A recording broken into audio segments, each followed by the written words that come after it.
சிவாய நம சிவாய நம. திருச்சிற்றம்பலம். தென்னாடுடைய சிவனே போற்றி, எந்நாட்டவர்க்கும் இறைவா போற்றி, காவாய் கடகத்திரளே போற்றி, கைலை மலையானே போற்றி போற்றி, அருள்மிகு உண்ணாமலை சமேத அண்ணாமலையார் திருவடிகள் போற்றி போற்றி, திருத்தணி முருகப் பெருமான் மலரடிகள் போற்றி போற்றி, அருள்மிகு சிவகாமி அம்பாள் சமேத அருள்ஜோதி நாதனே திருவடிகள் போற்றி போற்றி, அனைத்து அடியார்களுக்கும் திருவடி வணக்கம். குருவாழ்க, குருவே சரணம். தெளிவு குருவின் திருமேனி காண்டல், தெளிவு குருவின் திருநாமம் செப்பல், தெளிவு குருவின் திருவார்த்தை கேட்டல், தெளிவு குரு ஒரு சிந்தித்தல் தானே, தெளிவு குரு ஒரு சிந்தித்தல் தானே. திருச்சிற்றம்பலம். அம்மா புவனேஸ்வரி அம்மா நானூறு துதி பாடுங்கம்மா. விநாயகர் துதி. புவனேஸ்வரி அம்மா.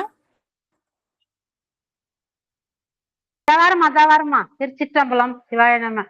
ஐந்து கரத்தனை ஆணை முகத்தனை, இந்தின் நிலம்பிரை போலும் ஈற்றனை, நந்தி மகந்தனை ஞான கொழுந்தினை, புந்தியில் வைத்து அடி போற்றுகின்றேனே, புந்தியில் வைத்து அடி போற்றுகின்றேனே.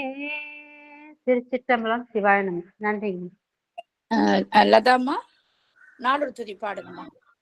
பாடுறேன்க்கா. சிவாய நம. திருச்சிற்றம்பலம். அனைத்தடியார் திருவடி பணிகிறேன்க்கா. பூழியர்கோன் வெப்பொழித்த புகழியர்கோன் கழல் போற்றி, ஆழிமிசை கல்மிதப்பில் அணிந்த பிரான் அடி போற்றி, வாழி திரு நாவலூர் வந்தொண்ட பதம் போற்றி, ஊழிமலி திருவாத ஊர திரு தாள் போற்றி.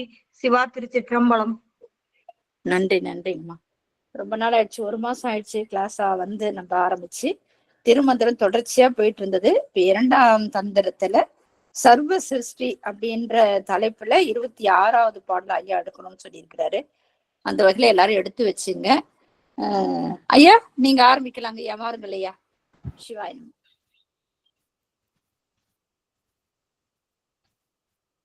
நம பார்வதிபதே. ஹர ஹர மகாதேவா. தென்னாடுடைய சிவனே போற்றி, எந்நாட்டவர்க்கும் இறைவா போற்றி, காவாய் கனக திரளே போற்றி, கைலை மலையானே போற்றி போற்றி, ஒளியான திருமேனி உமிழ்தானம் மிகமேவும், கலியார வரும் யானை கடல் நாளும் மறவாமல், அழியாலும் மலர்தூவும் அடியார்கள் உளமான, வெளியாகும் வலிதாய வினை கூட நினையாவே, நம் கடம்பனை பெற்றவள் பங்கினன் தென் கடம்பை திருக்கர கோயிலான், தன் கடன் அடியேனையும் தாங்குதல் என் கடன் பணி செய்து கிடப்பதுவே, கற்பனை கடந்த ஜோதி கருணையே உருவமாகி, அற்புத கோலம் நீடி அருமறை சிரத்தின் மேலாம் சிற்பர வியோமம் ஆகும், திருச்சிற்றம்பலத்துள் நின்று பொற்புடன் நடம்புரிகின்ற பூங்கலல் போற்றி போற்றி. மெய்யன்பர்களே, நம்மை எல்லாம் ஏற்றுக்கொண்டிருக்கும் தில்லைக்கூத்தனின் திருப்பாதங்களை மனம் மொழி மெய்களால் வணங்கி மகிழ்கின்றேன். சைவத்தையும் தமிழையும் இதுவரை நமக்கு கட்டிக்காத்து கொடுத்திருக்கும் சைவ மடாதிபதிகளின் பொன்னார் திருவிடுகளை திக்கு நோக்கி தண்டனித்து வணங்கி மகிழ்கின்றேன். இந்த இணையத்தில் இணைந்திருக்கும் அடியார் பெருமக்களின் திருவிடுகளை சிவனடியாக எண்ணி என் சென்னி மீது சூட்டிக் கொண்டு இன்றைய திருமந்திர சிந்தனையை நாம் தொடங்கி தொடர்வோமாக. திருமந்திரத்தில் நாம் 2ஆம் தந்திரம், அதில் 9வது தலைப்பாகிய சர்வ சிருஷ்டி என்ற பற்றி 25 பாடல்கள் சிந்தித்திருக்கின்றோம். மொத்தம் 30 பாடல்கள். மேற்கொண்டு 5 பாடல்கள் சிந்திக்க வேண்டும். பெருமான் 5 கூத்து இருக்கின்றான். உங்க எல்லாருக்கும் தெரிஞ்சதுதான். படைத்தல், காத்தல், ஒடுக்கல், மறைத்தல், அருளல் என்ற 5 தொழில்களையும் அவன் பதியாக நின்று இயற்றுகின்றான். இதற்காக இந்த உயிர்கள் வந்து படிப்படியாக தன் கலனை எட்ட வேண்டும், தன் திருவடியை சேர வேண்டும், முக்தியின் பத்தி அனுபவிக்க வேண்டும் என்பதற்காக தான் பெருமான் வந்து 5 தொழில் கூத்தை இயற்றுகின்றான். இதை வடமொழியில் வந்து அவர்கள் வந்து சிருஷ்டினா படைத்தல், ஸ்திதி அப்படின்னா காத்தல், சம்ஹாரம்னா ஒடுக்கல் அல்லது அழித்தல், துரோபாவம்னா மறைத்தல், அப்புறம் அனுக்கிரகம்னா அருளல் என்று 5ஆக சொல்லியிருக்கின்றார்கள். நம்முடைய திருமல நாயனார் வந்து அந்த வடமொழியை ஒட்டி சர்வ சிருஷ்டி என்பதை பத்தி சொன்னாரு. நம்ம ஏற்கனவே 25 பாடல்கள் சொல்லியிருக்கோம். அந்த 25வது பாடல இருந்து நான் ஆரம்பிக்கிறேன். செந்தாமரை வண்ணன் தீவண்ணன் எம்மிரை மைந்தார் முகில் வண்ணன் மாயம் செய் பாசத்தும் கொந்தார் குழலியர் கூடிய கூட்டத்தும் 5ஆர் பிறவி அறுத்து நின்றானே. செந்தாமரை வண்ணன் பெருமானுடைய வண்ணம் அல்லது நிறம் வந்து எப்படிப்பட்டது? அது செந்தாமரை போன்ற அந்த சிவப்பு நிறம். அவன் வந்து தீவண்ணன். அவனுடைய உண்மையான நிறம் என்ன? தீவண்ணன் தான் அவனது. அவன் யார்? அவன் வந்து என்னுடைய இறைவன், எம் இறை. அவன் என்ன செஞ்சான்? மஞ்சார் முகில் வண்ணன் மாயம் செய் பாசத்து. மஞ்சு என்பது அந்த முகிலை வந்து குறிக்கும், மேகத்தை வந்து குறிக்கும். எனவே முகில் வண்ணன் அந்த மேக வண்ணனமாகிய திருமாலோடு கூடி மாயம் செய் பாசத்து. எனவே இந்த படைத்தல், காத்தல், ஒளித்தல் மூன்றும் வந்து எங்க நடக்குது அப்படின்னா மாயா கரியத்துல வந்து நடக்குது. முதல் காரணமாகிய மாயையில் தான் நடக்குது. அதான் தனு கரண போன போகங்கள் இருந்து பெருமான் படைக்கின்றான். அதுல அந்த பாசத்துல ஒண்ணு வந்து மாயம். அந்த மாயமாகிய அந்த பாசத்தில், மாயா காரியம் பாசத்தால் அங்க என்ன பண்ணாங்க, நமக்கு உடம்பு கிடைக்குது. உடம்பு கிடைக்கிறப்ப நமக்கு வந்து பருவம் வரும்போது என்ன செய்யறோம், ஆண்கள் வந்து பெண்கள் மேலேயும் பெண்கள் வந்து ஆண்கள் மேலேயும் ஒரு ஈர்ப்பு வந்து ஏற்படுகின்றது. இந்த உடம்புல சில ஹார்மோன்ஸ் சுரக்கிறதுனால இந்த பிறவி வந்து தொடர்ந்து நீடிக்க வேண்டும் என்பதால் பெருமான் வந்து அது என்ன செய்கின்றான்? கொந்தார் குழலியர் கூடிய கூட்டத்து. கொந்துங்கிறது கொத்தை குறிக்கும். இந்த பூங்கொத்தை அணிந்த அந்த பெண்களோடு மைந்தார் பிறவி, இந்த வலிமையுடைய ஆண் மக்கள் வந்து கூடி அந்த கூடிய கூட்டத்தால் பிறவி அமைத்து நின்றானே. இந்த உலகத்தில் பிறவியை அமைத்து நின்றான் என்ற அந்த கருத்தை வந்து நம்ம ஏற்கனவே வந்து பார்த்தோம் இல்லைங்களா? இதுக்கு இன்னொரு பொருள் என்னன்னா, செந்தாமரை வண்ணன் அப்படிங்கிறப்ப பிரம்மனை குறிப்பதாகவும் சில குறிப்பு வந்து அருணை வடிவர்கள் சொல்றார். எம் இறையாகிய இந்த சிவபெருமானே என்ன செய்கின்றார்னா, அந்த தாமரை மலரில் இருக்கக்கூடிய அந்த பிரம்மதேவனும் மேகம் போன்ற நிறத்தையுடைய அந்த திருமாலும், அப்புறம் வந்து தீவனன் சொல்லலையா, அது வந்து நெருப்பு போன்ற நிறத்தையுடைய உருத்திரன். அவன் தான் வந்து 3 தொழிலையும் அவன் தான் செய்கின்றான். அவன் என்ன செய்கின்றான்? அவன் மாயை என்கின்ற அந்த முதற் காரணத்தினால மகளிரை ஆடவர் கூடுகின்ற கூட்டமாகிய துணை காரணத்தினால இந்த உடம்பு வந்து 5 கூறாக 5ஆர் பிறன்னு சொன்னீங்களா, இந்த உடம்பு வந்து 5ஆக இருக்கின்றது. அது என்ன? ஒண்ணு வந்து அன்னமய கோஷம், 2வது பிராணமய கோஷம், 3வது மனோமய கோஷம், 4 வந்து விஞ்ஞானமய கோஷம், 5 வந்து ஆனந்தமய கோஷம். இதுல அன்னமய கோஷம் வந்து பிரம்மதேவனது ஆளுகைக்கு உட்பட்டது. பிராணமய கோஷம் வந்து திருமாலின் ஆளுகைக்கு உட்பட்டது. மனோமய கோஷம் வந்து ஸ்ரீகண்ட ருத்ரது ஆளுகைக்கு உட்பட்டது. அப்ப ஏற்கனவே 2 இருக்குங்க இல்லையா, அந்த விஞ்ஞானமய கோஷம், ஆனந்தமய கோஷம், இந்த 2ம் வந்து அனந்த தேவரது ஆளுகைக்கு உட்பட்டது. முதல் 3ம் வந்து பிரகிருதி மாயை, அன்னமயம், பிராணமயம், மனோமயம் 3ம் வந்து பிரகிருதி மாயின் காரியங்கள். ஏனைய 2 இருக்குங்களா, அது வந்து அசுத்த மாயையின் காரியங்கள். மாயை வந்து நம்ம 2ஆம் படிப்போம், 3ஆம் படிப்போம். 2ஆம் படிக்கிறப்ப சுத்தமாயி, அசுத்தமாயி. 3ஆம் படிக்கும்போது அசுத்தமாயின் ஒரு பகுதி தான் பிரகிருதி மாயை. இந்த சுத்தமாயி, அசுத்தமாயி, பிரகிருதி மாயை என்று அந்த 3ஆம் வந்து பிடிக்கிறப்ப அந்த பிரகிருதி மாயிலிருந்து நமக்கு வந்து அன்னமயம், பிராணமயம், மனோமயம் வந்து கிடைக்கின்றது. விஞ்ஞானமயம், ஆனந்தமயம் நமக்கு வந்து அசுத்த மாயிலிருந்து கிடைக்கின்றது. இதனால பிரம்மன் நம்முடைய சிவபெருமான் வந்து படைத்தல் என்கின்ற அந்த தொழிலை என்ன செய்கின்றார்? அவர் சுத்த மாயில் வந்து அவரே செய்கின்றார். அனந்த தேவர் மூலமாக அசுத்த மாயில் செயல்படுகின்றார். ஸ்ரீகண்ட ருத்ரன் மூலமாக இந்த பிரகிருதி மாயில் செய்யப்படுகின்றார். இந்த மாயை பொறுத்து சுத்த மாயை பெருமானே தொழில்படுத்துவான், அசுத்த மாயை அனந்தேஸ்வரர் தொழில்படுத்துவார், பிரகிருதி மாயை நம்முடைய ஸ்ரீகண்டர் ருத்தர் தொழில்படுத்துவார். எனவே சிவபெருமான் அந்த 3 மாயையிலும் படைத்தல் தொழிலை அவர் எப்படி செய்கின்றார் என்ற கருத்து வந்து இந்த பாட்டில் சொல்லப்பட்டது. அடுத்து 26வது திருப்பாடல். தேடும் திசை எட்டும் சீவன் உடல் உயிர் கூடும் பிறவி குணம் செய்த மானந்தி ஓடும் அவள் தமது உள்ளத்துள்ளே நின்று நாடும் வழக்கமும் நான் அறிந்தேனே. பெருமானை தேடுறோம். எங்க தேடுறோம்? ஒவ்வொரு திசையா தேடுறோம். அந்த திசை 8ன்னு சொல்லுவாங்க. திசை 10ன்னு அவங்க சொல்லுவாங்க. நம்ம எல்லாம் அனுஷ்டானம் பண்றப்பே சரி, பூஜை பண்றப்பே சரி, அந்த திக்பந்தனம் என்கின்ற அந்த 8 திசைகளை நம்ம வணங்குவோம். அப்புறம் மேல பிரம்மனும், கீழே திருமாலையும் நம்ம வணங்குறது வழக்கமா இருக்குது. தேடும் திசை 8ம் தேடப்படுகின்ற அந்த 8 திசைகளிலும் சீவன் உடல் உயிர், ஜீவனாகி அந்த உயிர் என்ன செய்து உடலோடு கூடும் பிறவி. உயிர் அது அழிவற்றது என்றும் உள்ளது. எனவே இந்த உயிர் என்ன செய்து உடலோடு கூடுவதுதான் பிறப்பு என்று சொல்கின்றோம். உடலை விட்டு பிரிவதை இறப்பு என்று சொல்கின்றோம். எனவே உடலோடு உயிர் கூடும் பிறவி, அந்த உடலோடு உயிர் கூடுதலாகிய அந்த பிறத்தல் தொழிலை குணம் செய்த மானந்தி, அதை குணமாக அமைத்த மானந்தி என்பது சிவபெருமானை குறிக்கும். நந்தி நாமும் நமச்சிவாயவே. எனவே குணமாக அமைத்த சிவபெருமான் என்ன செய்கின்றார்? அவர் ஊடும் அவர்தம் உள்ளத்துள் நின்று, ஏற்கனவே அந்த கன்னிகளும் காளைகளும் காதலித்தார்கள் படங்களை. அங்க அவர்கிட்ட ஊடலும் வருகின்றது. இந்த ஊடல் காமத்திற்கு இன்பம்னு திருவள்ளுவர் சொல்வார். எனவே ஊடுகின்ற அந்த உள்ளத்தில் என்ன செய்கின்றார்? உள் நின்று, அந்த உள்பொருளாக, எல்லாவற்றிலும் உள்பொருளாக, உயிருக்கு உயிராக, கண்ணுக்கு கண்ணாக, அறிவுக்கு அறிவாக இருப்பது அந்த சிவபெருமான்.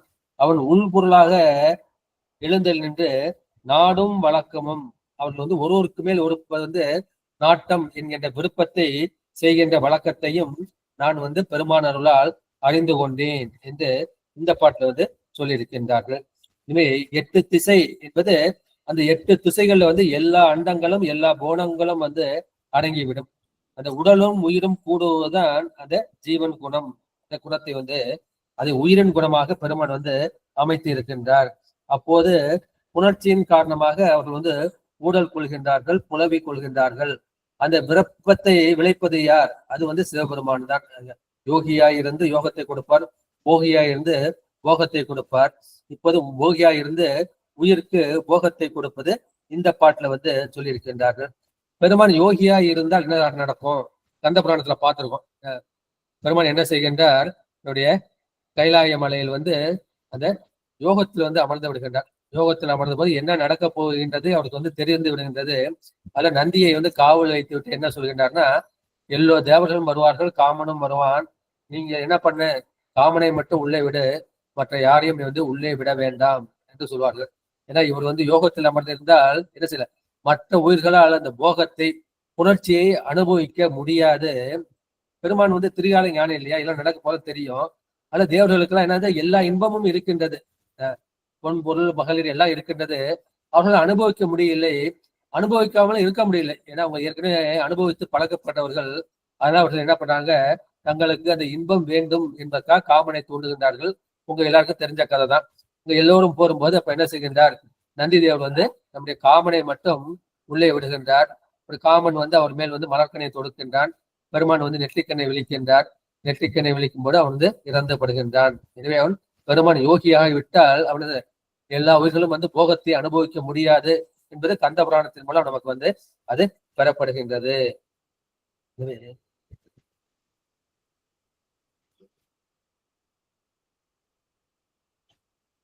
அடுத்து 27வது பாட்டு. ஓராயமே உலகேலும் படைப்பதும், ஓராயமே உலகேலும் அழிப்பதும், ஓராயமே உலகேலும் துடைப்பதும், ஓராயமே உடலோடு உயிர்தானே. ஓர் ஆயம், ஆயம்ங்கிறது கூட்டத்தை குறிக்கும். ஓர் ஆயமே அந்த உலகையிலும் படைப்பது. உலகங்கள் 7ஆக சொல்லுகின்றார்கள். பூலோகம், போலோகம், சுவலோகம், மகலோகம், ஜனலோகம், தபலோகம், சத்தியலோகம் என்கின்ற அந்த 7 லோகம். அப்புறம் அதுக்கு மேல 7 லோகம் சொன்னாங்க. பிரம்மலோகம், விஷ்ணுலோகம், ருத்ரலோகம், அப்புறம் மகேஸ்வரலோகம், சதாசிவலோகம், சக்திலோகம், சிவலோகம். அப்புறம் கீழே அதல, விதல, சுதல, தராதல, பாதாள என்கின்ற கீழ் 7 உலகங்கள். அது மாதிரி எல்லா உலகத்தையும் படைப்பது யார்? படைப்பது அது ஒரு கூட்டம். அந்த கூட்டம் யார்? அது சிவசக்தியின் கூட்டம்.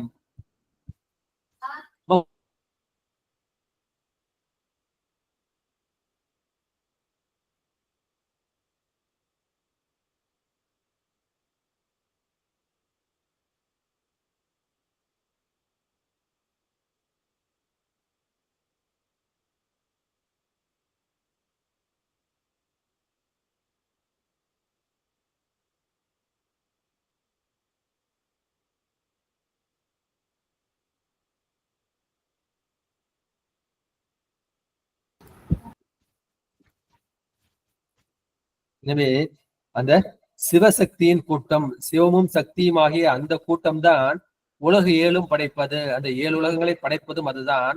அந்த 7 உலகத்தையும் அழிப்பது. அழிப்பது வந்து 2 சொல்லி பள்ளிக்கூடத்து தள்ளி அது அழிப்பதுங்கிறது காப்பது. பங்கைய கண்ணன் வந்து அழிப்பான்னு உணவு எழுத்துல பார்த்துருக்கோம் இல்லையா? எனவே அதை காப்பது சிவபெருமான் தான். ஓராயமே உலகேலும் துடைப்பது. துடைப்பது என்பது அழிப்பதை வந்து குறிக்கும், அல்லது ஒடுக்குவதை வந்து குறிக்கும். எனவே அந்த ஓர் ஆயமே உடலோடு உயிர்தானே. எனவே அந்த உடலோடு உயிரை கூட்டி வைப்பதும் அந்த சிவசக்தியின் தொழில் என்று சொல்கின்றார்கள். எனவே படைப்பது, காப்பது, துடைப்பது இது எல்லாம் வந்து அந்த சிவசக்தி தான் செய்கின்றார்கள். நமக்கு சிவமும் வேண்டும், சக்தியும் வேண்டும். சிவம் இல்லாமல் சக்தி இல்லை, சக்தி இல்லாமல் சிவம் இல்லை. சிவம் வந்து சக்தியை ஈனும், சக்தி வந்து சிவத்தை ஈனும். அதனால இதை பிரிங்கி முனிவர் வந்து புரிந்து கொள்ளவில்லை. அவர் என்ன செய்கின்றார்? சிவபெருமான ஒருவரை மட்டும் வழிபட்டால் போதும் என்று உமாதேவியை விட்டுவிட்டு என்ன செய்கின்றார்? அவர் பெருமானை மட்டும் அவர் வலம் வருகின்றார். அந்த 2 பேரும் சேர்ந்து இருக்கும்போது அவர் என்ன செய்கிறார்? வண்டாக உருவெடுத்து துளைத்து கொண்டு போகின்றார். இதனால் சக்தியின் மரக்கருணைக்கு ஆட்பட்டு உடல் வலியை இழக்கின்றார். இப்ப பெருமான் வந்து அவர் மேல் வந்து இரக்கம் கொண்டு அவருக்கு அருள் புரிந்து அவரை மறுபடியும் ஆட்கொள்கின்றார் என்பது உங்களுக்கு இந்த பிரிங்கி முனிவரின் அந்த கதை உங்களுக்கு எல்லாமே வந்து தெரியும். இதற்கு விளக்கம் என்ன? இது தேடும் திசை எட்டும் பல கோடி அண்டங்கள்ல வந்து என்ன செய்து இந்த ஆன்மா வந்து தேடிட்டு இருக்கு. எனக்கு வந்து ஒரு வீடு வேண்டும், எனக்கு வந்து ஒரு புக்கு வேண்டும், ஒரு வீட்டை தேடி அந்த அழகின்ற சீவான்மவன் பொருட்டு இவர் என்ன செய்கின்றார்? அந்த உடலையும் உயிரையும் தொடர்புபடுத்துகின்றார். எப்படி? அது ஏற்கனவே செய்த அந்த வினைக்கு ஏற்ப, அந்த கண்மத்துக்கு ஏற்ப பல பிறவிகளை அந்த உயிருக்கு அவர் முதல் காரண மாயிலிருந்து தோற்றுகின்றார்.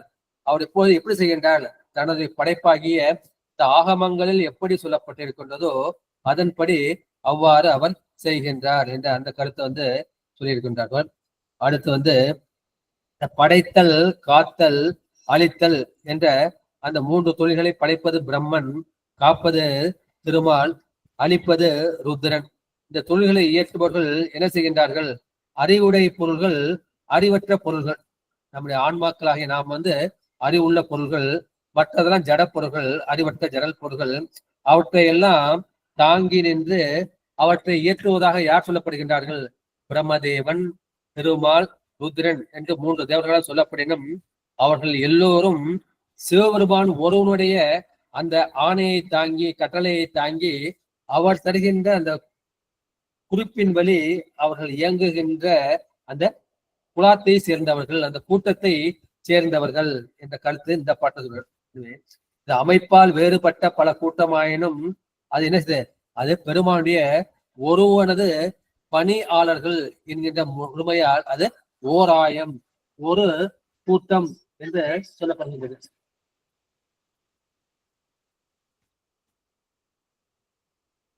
சொல்லுங்க.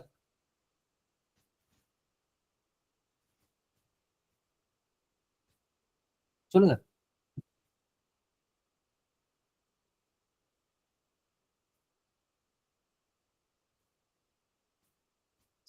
அதுல இது எதுக்காக இந்த பாட்டு சொன்னார்னா, அநேக ஈஸ்வர வாதம்னுட்டு ஒரு வாதம் இருக்கின்றது. சிவபெருமான் ஒருவன் மட்டும் கடவுள்ல அநேக ஈஸ்வரர்கள் இருக்கின்றார்கள். அதை பற்றி இவர் என்ன செய்கின்றார்? அதை பொதுப்பட சொல்வதை சொல்லி சிறப்பு பற்றி சிவபெருமான் ஒருவன் தான் பலராய் நின்று காரியம் செய்கின்றான். அந்த பலரும் யார்? அவர்களெல்லாம் வந்து சிவபெருமானது ஏவலர்கள் என்ற அந்த கருத்தை வந்து இந்த பாட்டுல சொல்லியிருக்கின்றார்கள். அடுத்த பாடலுக்கு வந்து நாம் வந்து செல்லலாம். 20 நாதன் ஒருவனும் நல்ல இருவரும் போது குலத்தோடும் கூட்டி குலைத்தனர் ஏது பணி என்று இசையும் இருவர்க்கு ஆதி இவனே அருளுகின்றானே. நாதன் ஒருவனும், நாதன் நாதன் நாமம் நமச்சிவாயவே. இது பெருமான் அந்த சிவனாகிய நாதன் அவன் ஒருவன், அவன் ஒப்பற்றவன். ஒருவன் என்னும் ஒருவன் காண்க. சிவபெருமானுக்கு ஒப்பாக யாரையும் சொல்ல முடியாது. அதனால ஒருவன் ஒப்பற்றவன் என்று சொல்லுகின்றார். அவன் வந்து நல்ல இருவரும், நல்ல இருவர்கள் என்றால்னா அதுல 2 வகையான கருத்து இருக்கு. அதை முதல் கருத்து சொல்றேன். இருவர் என்பது சதாசிவமும் மகேஸ்வரனும். சக்தி வந்து சிவத்தோடு சேர்ந்திருக்கும். எனவே அந்த சிவமும் இருவராகிய அந்த சதாசிவம் மகேஸ்வரனும் என்ன செய்கின்றார்கள்? கோது குலத்தோடும் கூட்டி குலைத்தனர். இந்த மாயை வந்து அசுத்த மாயை சுத்த மாயை 2 இருக்கு இல்லையா? இந்த மாயை கலக்கிதான் அதுல இருந்து தனு காரண போன போகங்களை வந்து கொடுக்க முடியும். சுத்த மாயை வந்து சிவம், இந்த பெருமானே வந்து அதை கலக்கி அதை தொழில்படுத்துகின்றான். அது தனு காரண போன போகங்களை அந்த சுத்த மாயுள்ளவர்களுக்கு அவன் கொடுக்கின்றான். அசுத்த மாயை வந்து அவன் வந்து அனந்தேஸ்வரர் மூலமாக செய்கின்றான். அப்பொழுது ஏது பணி என்று இசையும் இருவருக்கு. அப்ப அந்த சுத்தமாயில வந்து சிவம், சக்தி, சதாசிவம், மகேஸ்வரம். கீழே உள்ளது வந்து அங்க என்ன இருக்கின்றது? சுத்த வித்தை இருக்கின்றது. அந்த சுத்த வித்தையில யார் இருக்கின்றார்கள்? அதுல வந்து பிரம்மன், திருமால், ருத்ரன். ருத்ரன் வந்து குணிருத்ரம் இருக்கின்றார், ஸ்ரீகண்ட ருத்ரம் இருக்கின்றார்கள். அங்க வந்து ஏது பணி என்று இசையும் இருவருக்கு.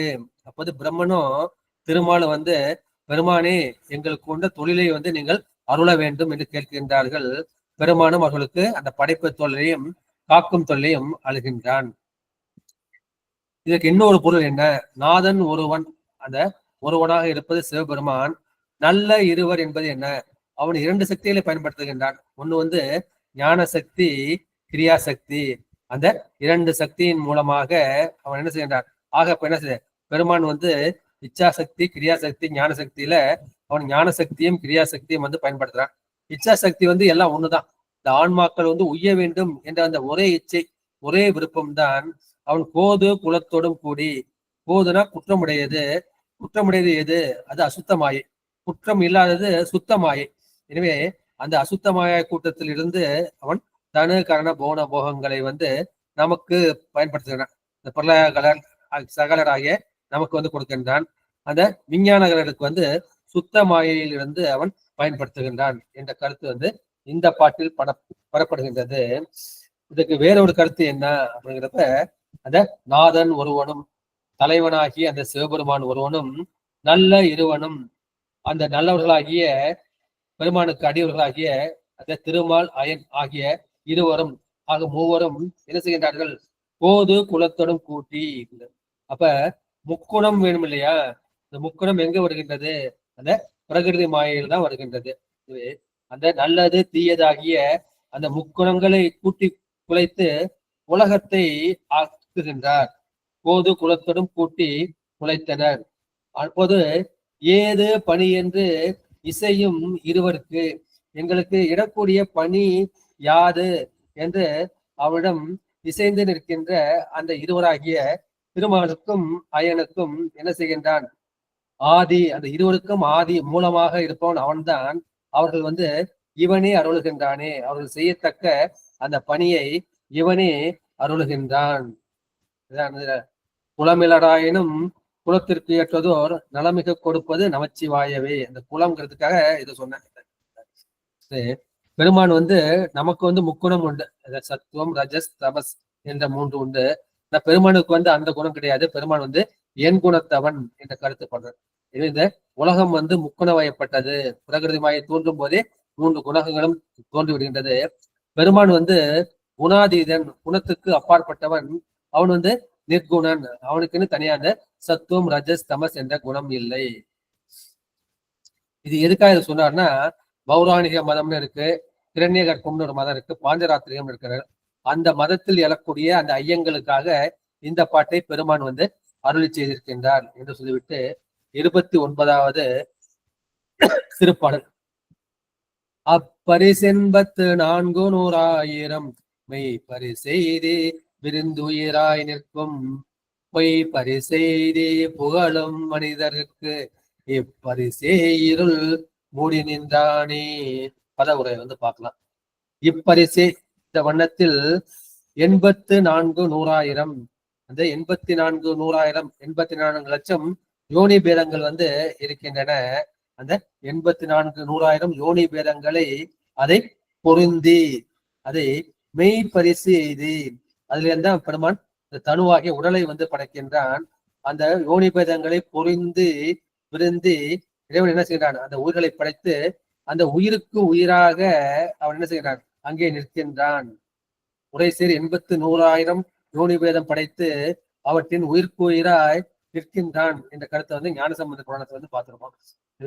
அந்த மாதிரி பெருமான் அவன் நிற்கின்றான் இல்லையா? அந்த என்ன செய்கின்றார்கள் அப்படின்னா, அவன் பொய்ப்பரிசு எய்து புகழும் மனிதருக்கு இப்பரிசு இருள் மூடி நின்றானே. 84,100,000 சொல்லப்படுகின்ற இந்த வேறுபாடுகளை உடையது இந்த பிறவிகள். இந்த பிறவிகள் தான் பல உடம்புகளாக உருவெடுத்து வளர்ந்து அவை உயிரை புரிந்தும் போது இயங்கி நிற்கின்றன. அப்பொழுது உலகாயுத சமயத்தை சேர்ந்தவங்க என்ன செய்யறாங்க? அந்த சிவபெருமான் எப்படி ஒரு ஆளு எப்படி என்பது நிற்க முடியும்னு கேட்கிறாங்க. ஏன் அந்த மாதிரி கேட்கிறாங்கன்னா, அவருடைய அறிவை பெருமான் அறியாமையால் இருள் மூடி நின்றானே. அந்த ஆணவமலத்தின் குணமாகிய அறியாமையால் அவன் மறைத்து நிற்கின்றான். அந்த ஆவரண சக்தி இருக்கு இல்லையா ஆணவமலத்துக்கு, அந்த ஆணவமலத்தின் ஆவரண சக்தி என்கின்ற அந்த மறைப்பு சக்தியால் அவருடைய அறிவை மூடி விடுகின்றான். அவருக்கு உலகம் மட்டும்தான் தென்படுகின்றது. அந்த உயிர்களும் இறைவனும் அவர்களுக்கு தென்படவில்லை. இதன் உரை சேரும் 84,100,000 யோனி பேதம் படைத்து அவற்றின் உயிருக்கு உயிராய் நின்றான். இவங்கெல்லாம் ஏற்கனவே தெரிஞ்ச கருத்து தான். பிறப்பு 4 வகை தோற்றம் 7 வகை பிறப்புன்னு சொல்லும். அந்த உயிர்களை எப்படி தோன்ற முடியும்? ஒண்ணு அண்டஜம் என்று சொல்லக்கூடிய அந்த முட்டையில் இருந்து தோன்றுவது. இரண்டாவது ஸ்வேதஜம். ஜம்னா பிறப்புன்னு அர்த்தம். ஸ்வேதம் என்பது வியர்வையை குறிக்கும். அந்த வியர்வையிலிருந்து அது தோன்றக்கூடியது. அப்புறம் உற்பீஜம். உற்பீஜம்ங்கிறது அந்த விதைகள், கிளைகள், மரங்கள் அதிலிருந்து தோன்றக்கூடியது. சராயுஜம். சராயுஜனா கர்ப்பப்பையிலிருந்து தோன்றுகின்றது. அண்டஜம், ஸ்வேதஜம், உற்பீஜம், சராயுஜம் என்கின்ற அந்த 4 வகை தோற்றம். 7 வகை பிறப்பு என்ன? முதல் தாவரம், இரண்டாவது நீர்வாழ்வன, மூன்றாவது ஊர்வன, நான்காவது பறவை, 5 விலங்கு, 6 மக்கள், 7 தேவர். 4 வகை தோற்றம், 7 வகை பிறப்பு. அண்டஜம் முட்டையில் பிறப்பது, ஸ்வேதஜம் வியர்வையில் அந்த அழுக்கில் பிறப்பது, உற்பீஜம் என்பது வித்து, வேர், கிழங்கு இவைகளை பிளந்து கொண்டு பூமியை பிளந்து கொண்டு மேல் நோக்கி விடுவது. சராயுஜம் என்பது அது கர்ப்பப்பைக்குள் தோன்றி பிறப்புன்றது. இது போல 84,100,000 7 வகை தோற்றமும் பிறக்கும். இதுக்கு இது எப்படி ஞாபகம் வச்சுக்கிறது? அதுக்கு திருக்குறளுக்கு பரிமேலர்கள் ஒரு உரை செய்திருக்கிறார். ஊர்வ 11ஆம். ஊர்வது அது 11. 9 மானுடம். மானுடம் 9 லட்சம். நீர் பறவை நாற்கால் ஓர் 10. நீர் வாழ்வன 10 லட்சம், பறவை 10 லட்சம், 4 கால்களை உடைய அந்த விலங்குகள் 10 லட்சம். சீரிய பந்தமாம் தேவர் 14. அவர் தேவர்கள் 14 லட்சம். அயன் படைத்த அந்தமில் சீர் தாவரம் 4,5. தாவரம் 4,5 20 லட்சம் சேர்ந்தது. அதுக்கு எத்தனை லட்சம்? 82 லட்சம் கணக்கு சொன்னார் இல்லையா? அதுக்காக ஊர்வன 11 லட்சம், மானுடம் 9 லட்சம், அந்த நீர்வாழ்வன பறவை விலங்குகள் அது 10 லட்சம், தேவர்கள் 14 லட்சம், அந்த தாவரம் 4,5 20 லட்சம், ஆக மொத்தம் 84 லட்சம் என்று சொல்லியிருக்கின்றார்கள். இது சிவஞான சித்தியார் அவர் எப்படி சொல்றா, அண்டஜம், ஸ்வேதஜங்கள், உற்பீஜம், சராயுசத்தோடு எண்தரு 4 4 100,000 4 10னா அது 80 லட்சம் கொடுக்கும். 4 100,000 4 லட்சம் 84 லட்சம். உண்டு பல்யோனி எல்லாம் ஒழித்து மானுடத்தில் உதித்தல் கண்டிடில் கடலை கையால் நீந்திரன் கடல். நமக்கு மனுஷ பிறவி நமக்கு கிடைச்சு நினைக்கிறோம். அந்த மனுஷ பிறவி கிடைச்சது அவ்வளவு லேசான காரியம் கிடையாது. அதுக்கு நான் எவ்வளவு கஷ்டப்படணும் அப்படின்னா, கடலை கையால் நீந்தியது போன்ற காரியம் பெருமான் மேல் அருள் கூர்ந்து நமக்கு மனித பிறவி கொடுத்து இருக்கின்றான் என்று அந்த கருத்து சொல்றாரு. சிவபிரகாசத்துல இந்த பாட்டு ஒன்று வரும். தோன்றிடும் அண்டசங்கள் சுவேதேசங்கள் பாரில் துணிந்து வரும் உற்பீசம் சராயுசங்கள் 4 அண்டஜம் சுவேதஜம் உற்பீஜம் சராசுரம் 4 ஊற்றமிகு தாபரங்கள் 19 ஆகும். தாபரங்கள் 19 லட்சம், ஊர்வ 15, ஊர்வது 15 லட்சம், அமரர் 11, உளவா மற்றொரு நீர் உறைவன நற்பறவைகள் நாற்காலி மண்ணியிடும் 10. 4 கால்களை உடைய அந்த விலங்குகள் பறவைகள் அந்த நீர் வாழ்வன அது 1 10 10. மானுடர் 9, மானுடர் 9 லட்சம். இயற்றியொரு தொகை அதனில் இயம்புவர்கள் யோனி 84 100,000 என்று எடுத்து இந்த சிவபிரகாசம் 47வது பாடல். ஏன்னா இந்த அப்பரிசு 84 100,000 இது கொஞ்சம் விளக்கம் சொல்ல வேண்டியிருக்கின்றது. அடுத்து 30வது நிறைவு பாடல். ஆதித்தன் சந்திரன் அங்கியன் பாலர்கள் போதித்த வானொலி பொங்கிய நீர் புவி வாதித்த சத்தாதி வாக்கு மனாதிகள் ஓதுற்ற மாயையின் விந்துவின் உற்றதே. ஆதித்தன், ஆதித்தன் என்பது சூரியன், சந்திரன், சந்திரன் என்பது நிலவு, அங்கி, அங்கி என்பது அக்னி. இவர்களெல்லாம் சூரிய தேவன், சந்திர தேவன், அக்னி தேவன் என்று இந்த பல தேவர்களும் போதித்த வானொலி பொங்கு எரி நீர் புவி. அப்ப இதுல பஞ்சபூதங்களை சொல்லியிருக்கின்றார். வான், வான் என்பது ஆகாயத்தை குறிக்கும். ஒளி என்பது அந்த ஒலிக்கக்கூடிய காற்றை குறிக்கும். பொங்கு எரி அது தீயை குறிக்கும். நீர் அது நீரை குறிக்கும். புவி நிலத்தை குறிக்கும். வான், காற்று, தீ, நீர், நிலம் என்கின்ற அந்த பஞ்சபூதங்களும் வாதித்த சத்தாதி வாக்கு மனாதிகள்.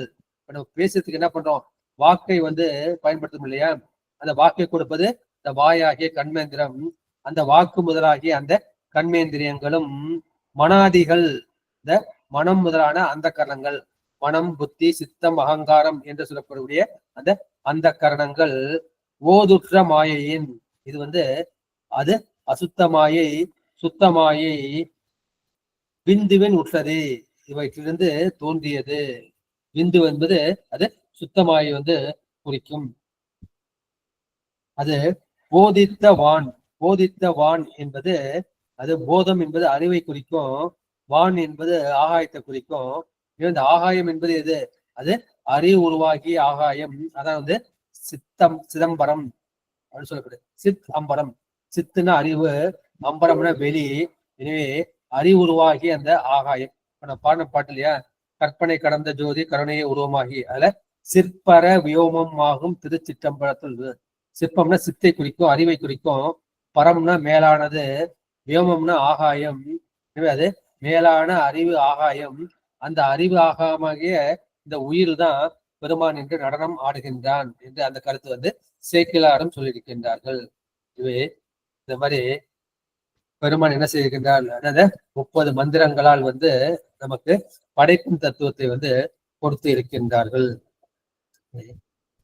இது சொன்னதை இப்ப சுருக்கி ஒரு தொகுப்பா நான் சொல்லிடுறேன். அசுத்த மாயில் உலகின்ற அந்த தத்துவ தாத்வீகங்கள் அது சுத்த மாயின் கண்ணும் இருக்கின்றது. விஞ்ஞானங்களுக்காக சுத்த மாயை, பிரளயாளருக்காக அசுத்த மாயை, சகலருக்காக பிரகிருதி மாயை. இந்த 3 மாயிலும் இந்த பிறப்பு என்கின்ற அந்த சிருஷ்டி நடக்குகின்றது. அது 8 திசைன்னு சொல்லுமையா? அந்த 8 திசைக்கு திசைக்காவலர்கள் 8 பேர். கிழக்கே இந்திரன், தென்கிழக்கு அக்னி, தெற்குக்கு யமன், தென்மேற்குக்கு நிருதி, மேற்குக்கு வருணன், அப்புறம் வடமேற்கு வாயு, அப்புறம் வடக்குக்கு குபேரன், வடகிழக்கு ஈசானன், அப்புறம் மேலே பிரம்மன், கீழே அந்த திருமால். இது திசை காவலர்கள், அஷ்டதிக்கு பாலகர்கள் என்று சொல்வார்கள். அதான் அந்த தேவர்கள்லாம் குறிச்சது. ஆதித்தன், சந்திரன், அங்கியன் பாலகர்கள். என் பாலகர்கள்ங்கிறது அஷ்டதிக் பாலகர்களை குறிப்பதாகவும் நாம் பொருள் கொள்ள வேண்டும். அப்ப வாக்கு ஆதி, வாக்கு ஆதினா அது கர்மேந்திரன் குறிக்கும். ஒண்ணு வந்து வாக்கு, பேசக்கூடிய வாய், அப்புறம் பாதம், நடக்கக்கூடிய அந்த பாதம், பாணி, அது செய்யக்கூடிய அந்த கை, வாயு, உபத்தம், அது கருவாய் எருவாய் என்கின்ற அந்த கண்மேந்திரியங்கள். அது சொல்வதனால என்ன செய்ய, அந்த மெய்வாய் கண்மூக்கு செவி என்கின்ற அந்த ஞானேந்திரியங்களும் வந்து குறிக்கும். கண்மேந்திர விஷயம் என்ன? வசனம் என்பது பேசுவது. வசனம், கமனம், தானம், விசர்க்கம், ஆனந்தம் என்று அந்த கண்மேந்திர விஷயங்கள் வந்து சொல்வார்கள். மனம் ஆதி, மனம் முதலியன, மனம், புத்தி, சித்தம், அகங்காரம் என்று அந்த கரணங்கள். தத்துவங்கள் வந்து 36, தாத்துவங்கள் 60, ஆக மொத்தம் 96. இவற்றில வந்து சுத்த மாயில என்ன வருது? சிவம், சக்தி, சாதாக்கியம், மகேஸ்வரம், சுத்த வித்தை, இந்த 5ம் வந்து சுத்த மாயில் உள்ளது. மற்ற எல்லாம் அசுத்த மாயில் உள்ளது. அசுத்த மாயின் ஒரு பகுதி தான் பிரகிருதி மாயை. சுத்த மாயில் வந்து அந்த 5 மட்டும்தான் இருக்கு. சிவம், சக்தி, சாதாக்கியம், ஈஸ்வரம், சுத்த வித்தை. அதுக்கு சுத்த மாயிலிருந்து தனுகான போனபோகங்களை பெருமான் வந்து படைத்து கொடுத்திருக்கின்றான். அப்ப சுத்த மாயிலிருந்து நமக்கு ஒண்ணும் கிடைக்கலையா அப்படின்னா, நமக்கு வந்து இந்த வாக்கு வந்து கிடைக்கின்றது. பேசக்கூடிய இந்த வாக்கு இருக்கே, அது சுத்தமாயிலிருந்து கிடைக்கின்றது. வாக்கை வந்து நான் என்ன செய்யணும்? பெருமானை வழிபடுவதற்காக தான் பயன்படுத்த வேண்டும், மற்றதற்கு நாம் வந்து பயன்படுத்தக்கூடாது என்பது கருத்து. அந்த 31 தத்துவங்கள், அதுல வந்து 7 வித்யா தத்துவங்கள், 24 ஆன்ம தத்துவங்கள். அது சுத்தமாயினா என்ன? அங்க வந்து மலம் கிடையாது, கண்மம் கிடையாது. இந்த ஆணவம் மட்டும் மெலிதாக இருக்கும். எனவே அந்த ஆணவம் மட்டும் மெலிதாக இருக்கக்கூடிய மல கண்மங்களோடு கலக்காத சுத்தமாய் உள்ள பகுதி அது சுத்தமாயே. இந்த மலம் கண்மம் அது கலந்த பகுதி வந்து அசுத்த மாயை. எனவே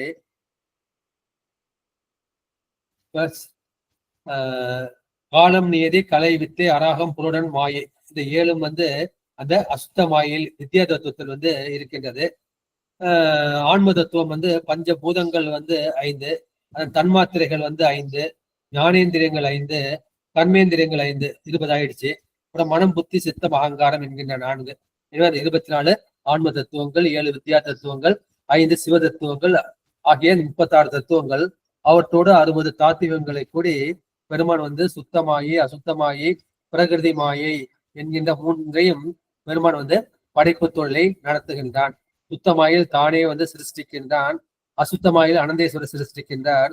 பிரகிருதி மாயில் அந்த ஸ்ரீகண்டருத்தர் வந்து செல்கின்றார். சுத்தமாயை வந்து மேலே உள்ளது, அதற்குள் அடக்கமாக அசுத்த மாயமாக உள்ளது. சுத்தமாயை வந்து வியாபகம், அதற்குள் அடங்கிய வியாபியம் வந்து அசுத்த மாயை என்று சொல்வார்கள். இன்னொன்று வந்து அந்த குண்டிமணி போல ஒரு பக்கம் வந்து சுத்தமாயும் அடுத்த பக்கம் அசுத்தமாயும் இருக்கும். சுத்தமாய போனங்கள் வந்து விஞ்ஞான கடலுக்கு உரியது, அந்த அசுத்தமாய போனங்கள் வந்து படாகடலுக்கு உரியது. இந்த சகலராகிய நமக்கு வந்து இந்த பிரகிருதி மாயா போனங்கள் உரியது என்று சொல்லி இந்த சிருஷ்டி என்கிற திருமணர் அழிய 30 பாடல்களை நிறைவு செய்கின்றேன். அடுத்து ஸ்திதி என்கின்ற அந்த காத்தல் தொழிலுக்கு நாம் வந்து செல்லலாம். முதல்ல வந்து சர்வ சிருஷ்டி வந்து பெருமான் வந்து உரைத்தார். இப்பொழுது அது 30 மந்திரங்கள். இப்போது 10 திருமந்திரங்களால் என்ன செய்கின்றார்? அதை ஸ்திதி, ஸ்திதினா அதை நிலைப்படுத்துதல், நிலைப்பெற்றை அருளுதல் அல்லது காத்தல், அதை வந்து அவர் சொல்கின்றார். அப்ப என்ன செய்கின்றார்? அந்த வினைப்போகங்களை உயிர்களுக்கு ஊட்டி உயிர்களை நுகரச் செய்து இவர் இந்த காத்தல் தொல்லை செய்கின்றார். இதுதான் நம்ம இந்த உலகெல்லாம் உணர்ந்து ஓதற்கரியவன், நமக்கு பெரிய புராண பாட்டு தெரியும். இது போல கம்பராமாயணம் வந்து அவர் என்பது என்ன சொன்னால், உலகம் யாவையும் தாமூல ஆக்கலும் படைக்கின்றார். நிலைப்படுத்தலும், நிலைப்படுத்துதல் என்பது காப்பது. உலகம் யாவையும் தாமூல ஆக்கலும், நிலைப்படுத்தலும், நீக்கலும். நீக்கல் என்பது அது ஒழித்தல் அல்லது ஒடுக்கல் வந்து குறிக்கும். துடைப்பான்னு பார்த்தோம் இல்லையா? இப்ப நீக்கலும், நீக்கலும் நீங்களா அழகிலா விளையாட்டு உடையார் யார் அவர் அன்னவர்க்கே சரண் நாங்களே. படைத்து காத்து அழிக்கக்கூடியவர் யாரோ அந்த பரமசிவனுக்கு நாங்கள் வந்து அடியார்கள் என்று கம்பராமாயணத்திலும் சொல்லியிருக்கின்றார். இது ஸ்திதி தொழிலை, ஸ்திதி என்கின்ற அந்த காத்தல் தொழிலை இவர் வந்து 10 மந்திரங்களால் இருந்து சொல்லியிருக்கின்றார். அந்த ஒரு பாட்டு வந்து இடைக்குறை என்று சில பேர் வந்து சொல்லியிருக்கின்றார்கள். முதல் பாட்டை பார்க்கலாம். புகுந்தேன்தான் வெளியாயிருளாகி, புகுந்து நின்றான் புகழ்வாய்கள் வாகி, புகுந்து நின்றான் உடலாய் உயிராகி புகுந்து நின்றான் புந்தி மண்ணி நின்றானே. புந்தி மண்ணி நின்றானே. புந்திங்கிறது புத்தி அல்லது அறிவை வந்து குறிக்கும். அந்த அறிவுலதான் என்ன இருக்கு, பெருமான் வந்து அது உயிருக்கு உயிராக அறிவுக்கு அறிவாக இருக்கின்றான் என்ற கருத்தை வந்து இந்த பாடத்தில் இருக்கின்றார். அந்த புத்தியில் நிறைந்து நிற்கின்ற சர்வ வியாபகமாய் உள்ள அந்த இறைவன் என்ன சென்றான், புகுந்து நின்றான் வெளியாய் இருளாகி. அந்த ஆகாச வெளிக்குள் விளங்குகின்ற அந்த ஒளியாகவும் அதற்கு எதிர்மறையாகிய அந்த இருளாகவும். புகுந்து நின்றான் வெளியாய் இருளாகி, புகுந்து நின்றான் புகழ்வாய் இகழ்வாகி. அவன்தான் வந்து புகழ்ச்சியாகவும் இகழ்ச்சியாகவும் இருக்கின்றான். யாரோ புகழ்கின்றார்கள், யாரோ இகழ்கின்றார்கள்னா சிவபெருமான் தான் அவர்கள் மூலமாக புகழ்கின்றான், இகழ்கின்றான். அப்புறம் உடலாய் உயிராகி, இது உடலாகவும் உயிராகவும் இருப்பதும் அவன்தான். ஊனாகி உயிராகி உண்மையுமாய் இன்மையுமாய் என்று திருவாசல பார்த்தோம் இல்லையா, அந்த வானாகி மண்ணாகி வழியாகின்னு பார்க்கணும்லே, அத ஊனாகி உயிராகி உண்மையுமாய் இன்மை. உள்ள பொருளும் அவன் தான், இல்லாத பொருளும் அவன் தான். பெருமான் தான் எல்லாவற்றிலும் கலந்து நிற்கின்றான். வெளி என்பது இங்க ஆகாயத்தை குறிக்கும், அது பரவெளியாகி அந்த ஞானத்தை வந்து குறிக்கும். இருள் என்பது அஞ்ஞானத்தை வந்து குறிக்கும். புகழ்ச்சி எதனால் படிக்கிறோம், ஞானத்தால் படுகின்றோம். புகழ்ச்சி வந்து ஞானத்தின் காரியம். இகழ்ச்சி நம்ம என்ன செய்யணும், அறியாமையால் தவறுகளை செய்கின்றோம், நம்ம இகழ்கின்றார்கள், அது அஞ்ஞானத்தின் காரணமாக இருக்கின்றது. உடல் வந்து ஜடம், அந்த ஜடத்துக்குள் உயிர் வந்து புகுந்து நிற்கின்றது. ஆனா உயிர் எப்படிப்பட்டது, அது வியாபகமாக எங்கும் உள்ளது. அது என்ன செய்யறது, அறியாமையின் காரணமாக இந்த உடலே தான் என்று நினைக்கின்றது. அதுமாதிரி பெருமான் வந்து மறைத்து நிற்கின்றான் என்ற அந்த கருத்தை இந்த பாட்டை சொல்லியிருக்கின்றார். மண்ணி நின்றானே, என்றும் நிலைத்து நிற்கக்கூடிய அந்த சிவபெருமான் எனது உள்ளத்தில் புகுந்து நீங்காது நிற்கின்றான். அப்பேற்பட்ட சிவபெருமான் அவன்தான் ஒளியாக இருக்கின்றான், இருளாக இருக்கின்றான். அவன்தான் புகழாக இருக்கின்றான், நிகழாக இருக்கின்றான். அவன்தான் உடலாக இருக்கின்றான், உயிராக இருக்கின்றான். ஜடப்பொருளாகவும் இருக்கின்றான், சித்து பொருளாகவும் இருக்கின்றான் என்று அந்த மறுதலை பொருள்களிலும் அவன்தான் தொடர்ந்து நீங்காது நிற்கின்றான். அவன் இருப்பதால் தான் அவை நிலைத்து நிற்கின்றன. இந்த உடல் நிலைத்து நிற்பது உயிர், அந்த உயிர் நிலைத்து நிற்பது அந்த சிவத்தினால். இதுதான் அவை நிலைத்து நிற்க மண்ணி நின்றானே என்று சொல்லியிருக்கின்றார். எனவே வெளி அந்த ஆகாயத்துல தான் ஒளிக்கும் இருளுக்கும் ஒன்றே இடமாம். அந்த ஒளிக்கும் இருளுக்கும் ஒன்றாக இடம்பெயர்ப்பது அது வந்து அந்த ஆகாயம். அது போல நம்ம அறிவுலதான் என்ன இருக்கிறது, இந்த ஆன்ம உயிர் அறிவுலதான் அந்த ஞானம் அஞ்ஞானம் இரண்டும் இருக்கின்றது என்ற கருத்தை வந்து நம்ம இந்த கொடிக்கவி பாட்டை வந்து பார்த்திருக்கோம். அடுத்து இரண்டாவது திருப்பாடல். தானே திசையோடு தேவருமாய் நிற்கும், தானே உடல் உயிர் தத்துவமாய் நிற்கும், தானே கடல் மலை ஆதியுமாய் நிற்கும், தானே உலகில் தலைவனுமாமி. தானே, தான் என்கின்ற அந்த சைவ சித்தாந்த கலைப்பொருள் வந்து ரெண்டு வார்த்தை குறிக்கும். ஒண்ணு வந்து சிவபெருமானை கொடுக்கும், இன்னொன்று வந்து சிவபெருமான் கொடுக்கக்கூடிய அந்த முக்தியை வந்து குறிக்கும். உண்மை விளக்கத்துல பாக்குறோம் இல்லையா, ஆறாறு ஏது ஆணவம் ஏது என்றும் மாறா வினை ஏதுல அதுல நாதன் நடம் ஏது தான் ஏதுன்னு ஒரு மாதிரி. தான் என்பது இந்த இடத்துல முக்தியை வந்து குறிக்கும், சிவபெருமானை வந்து குறிக்கும். தானே அந்த சிவபெருமானே திசையோடு தேவருமாய் நிற்கும். அந்த 8 திசைகள் அல்லது 10 திசைகளாகவும் அவற்றில் இருக்கின்ற அந்த அஷ்டதிக் பாலகர்கள் 8 திக் பாலகர்களாகவும் அவன் நிற்பான். தானே உடல் உயிர் தத்துவமாய் நிற்பான். இந்த சிவபெருமான் தான் உடலாகவும் அவற்றில் தங்கக்கூடிய உயிராகவும் இருப்பான். அந்த தத்துவம் 36 தத்துவங்களாகவும் அவன் தான் நிற்பான். தானே கடல் மலை ஆதியுமாய் நிற்கின்றான். இந்த கடல் மலை, இந்த ஆதிங்கிறதுல எக்ஸெட்ரா கடல் மலை போன்றவர்களாக அவன் நிற்பான். தானே உலகில் தலைவனுமாமே, அவன் தான் இந்த உலகிற்கு ஒப்பற்ற தலைவன். அவன் என்ன எல்லாமாக நிற்கின்றான். அப்படின்னா அது உடனாய் நிற்பது. பெருமான் வந்து உயிரோடு எப்படி நிற்கின்றான் அப்படின்னு பார்க்க முடியா, ஒன்றாய் உடனாய் வேறாய். ஒன்றாய் வந்து கலப்பினால் ஒன்றாய், பொருள்தன்மையால் வேறாய், செலுத்தும் தன்மையால் உடனாய். இது வந்து உடனாய் நிற்பதால் தான் இந்த உடல் வந்து செயல்படுகின்றது. அதற்கு தான் அவன் நாதனாக தலைவனாக இருக்கின்றான் என்ற கருத்து வந்து இந்த பாடலில் பெறப்படுகின்றது. இந்த சிவபெருமான் அவன் தான் ஒருவனே பல பொருள்களிலும் நிறைந்து நின்று அவற்றை நிலைப்படுத்துகின்றான். அவற்றை தன்னுடைய இச்சை வழி அவன் நடத்துகின்றான். அதனால்தான் அவை இயங்குகின்றன. உயிர் வந்து அறிவு பொருள் தான். அந்த அறிவு பொருளா இருந்தாலும் பெருமான் இயக்கதான் அது இயங்கும். என்ற ஆட்டுவித்தால் யாரொருவர் ஆடாதாரே, அடக்குவித்தால் யாரொருவர் அடங்காதாரே, ஊட்டுவித்தால் யாரொருவர் உண்ணாதாரே. அப்படி பெருமான் பாடுவார. பெருமான் தான் எல்லாத்தையும் ஆட்டுகின்றான், ஊட்டுகின்றான். வினையை ஊட்டுவதும் அவன் தான். இதுவே இந்த காத்தலாவது என்ன செய்தது, அது வந்து நிலைத்து நிற்பது, அந்த ஊர்களை வந்து தன் இச்சைப்படி நடக்க செய்வது. அந்த இரண்டு தான் அந்த நிலை அல்லது ஸ்திதி என்ற கருத்தில் வந்து இங்கு கூறப்படுகின்றது.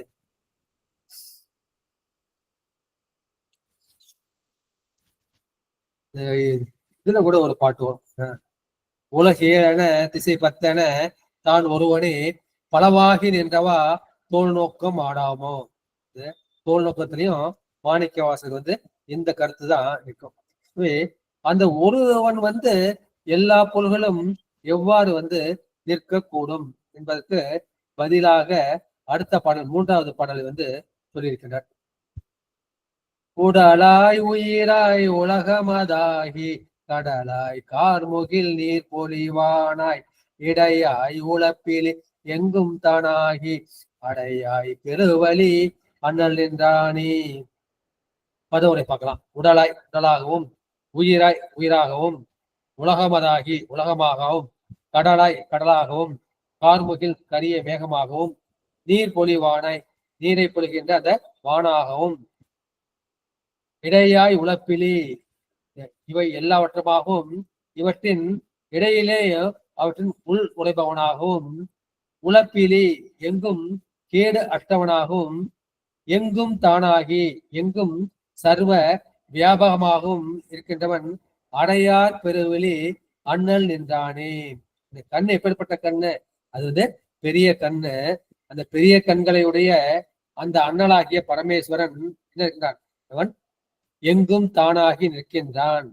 அவன் தான் வந்து கண்ணாகவும் கண்ணை உடையவனாகவும், அந்த கண்ணால் காணப்படக்கூடிய உடலாகவும், உலகமாகவும், கடலாகவும், மலையாகவும், முகிலாகவும் காண்பவனும் அவனே, காட்சி பொருளும் அவனே என்கின்ற இந்த திருமுடி தத்துவத்தை அவன் தான். நம்ம என்ன பண்றேன்னா, கண்ணால பாக்குறேன் என்ன சொல்றேன், கண்ணால பார்த்தேன்னு சொல்றேன். கண்ணு வந்து பார்க்குமா? கண்ணு வந்து ஜட பொருள், கண்ணால் வந்து பார்க்க முடியாது. கண்ணை பார்க்க தூண்டுவது எது? அந்த மனம். அந்த மனம் தான் கண்ணை இப்படி பாரு, அதை போய் பாரு, இதை போய் பாரு தூண்டுது. அதுவும் வந்து என்ன பண்ணுது? அதுவும் அறிவு பொருளா? அதுவும் ஜட பொருள் தான். அந்த மனத்தை தூண்டுவது யாருன்னா அந்த உயிர். அந்த உயிர் மனத்தை தூண்டி, மனம் வந்து கண்ணை தூண்டி, கண் வந்து பார்க்கின்றது. ஆனா உயிர் வந்து தானா பார்க்க முடியுமா? இப்ப நான் என்ன பண்ணேன், கும்பகோணம் போறதுக்காக நான் வந்து பஸ் ஸ்டாண்ட்ல நிக்கிறப்ப நான் என்ன பண்ணேன், எதையோ சிந்திச்சுக்கிட்டே நிக்கிறேன். என் கண் முன்னாடியே அந்த கும்பகோணம் பஸ் வந்து நான் போகுது. அது போறது என்ன பண்ண, கண்ணை திறந்திருக்கு. ஆனா என் அறிவுக்கு வந்து எட்டவில்லை. ஏன்னா அந்த என்னது, இந்த ஆன்ம அறிவு வந்து கண்ணோட வந்து பொருந்தவில்லை. நான் வேற எதையோ வந்து நினைச்சுக்கிட்டு இருக்கேன். அந்த ஆன்மா வந்து சிற்கறி உடையது, சிறு தொழில் உடையது. பெருமான் என்ன செய்கின்றான்? நீ கும்பகோணம் போகணும்ப்பா அப்படின்னு இந்த ஆன்ம அறிவுக்கு ஞாபகப்படுத்தி, ஆன்ம அறிவு மனத்துக்கு சொல்லி, மனம் கண்ணுக்கு சொல்லி, கண்ணு வந்து அந்த பஸ்ஸை வந்து பாக்குது. அப்ப கேக்குறேன், ஐயா கும்பகோணம் பஸ் போயிடுச்சான்னு கேக்குறேன். உங்க கண்ணு முன்னாதாங்க போச்சு, நீங்க எதாவது பார்த்துட்டே இருந்தீங்களே அப்படின்னு சொல்றாங்க. அப்ப என்ன செய்யுது? அந்த அறிவு வந்து மனத்தோடு பொருந்தவில்லை, மனம் வந்து கண்ணோடு பொருந்தவில்லை. இவருடைய வந்து பெருமான் வந்து ஒன்று கூட்டவில்லை என்பது கருத்து. இந்த பெருமான் தான் கண்ணாகவும், கண்ணை உடையவனாகவும், காட்சி பொருளாகவும், காண்பவன், காணப்பட பொருள், காட்சி என்ற மூன்றுமாக அவன் இருக்கின்றான். அவன் அடையார் பெருவெளி. பெருமான் வந்து ஒரு நிமிஷம் கூட கண்ணை வந்து இமைக்க மாட்டான், மூட மாட்டான். இந்த அம்பாள் என்ன செய்கின்றான்? இந்த விளையாட்டா கண்ணை மூடுறாங்க இல்லையா?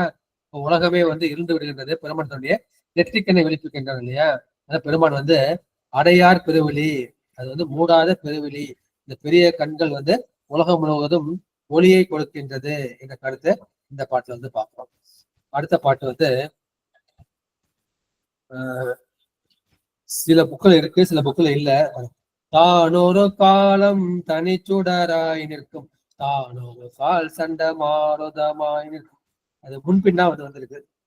தானொரு காலம் தளிமலையாய் நிற்கும் தானொரு காலம் தன் மாயனுமாமே என்று சொல்லியிருக்கின்றார்கள். தான் ஒரு காலம், இறைவன் ஒரு காலத்தில் எப்படி இருப்பான்? தனிச்சுடராய் நிற்கும். தனிச்சுடர் என்பது ஒப்பற்ற ஒளிப்பொருளாக இருப்பான். தான் ஒரு கால் சண்ட மாருதமாக இருக்கும். சண்ட மாருதம்ங்கிறது வேகமாக சொல்லக்கூடிய காற்று. அவன் சண்ட மாருதமாக வேகமாக வரக்கூடிய காற்றாக நிற்பான்.